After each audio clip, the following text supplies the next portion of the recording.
Hello guys, welcome back. In today's video I'm gonna show you how to make WhatsApp video calls on PC. So let me gonna show you how. So first of all, let me gonna show you open up my on desktop version of WhatsApp.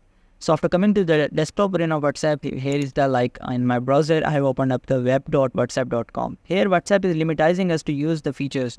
So here you guys can be able to see in any of the chat we are unable to do a video call as well as audio call. So in order to make audio call or video call on WhatsApp, what you guys have to do is you guys have to simply open up your search bar of your Windows. So after coming to search bar of your Windows, simply search for Microsoft Store or open up Microsoft Store.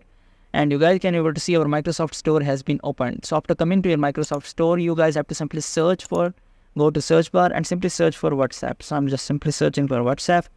So after searching for WhatsApp, here is the WhatsApp. You have to simply tap on the WhatsApp and simply click on get to install the WhatsApp in your Windows.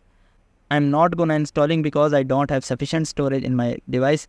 So what you guys have to do is just simply click on get to install the WhatsApp. So after installing the WhatsApp, the interface will be same like Android phone, and here you'll be able to do audio call as well as video call. Let me gonna zoom in through here and you guys can be able to see here is the audio call button here to any of the chat, and here's the video call button. You guys can just simply tap on video call or audio call and you guys can simply accept it like here. And here is the simplest way to do video call or make video calls on WhatsApp is very easily on your PC. So I hope this method find you well. Do like, share, subscribe. Thank you so much. Bye bye.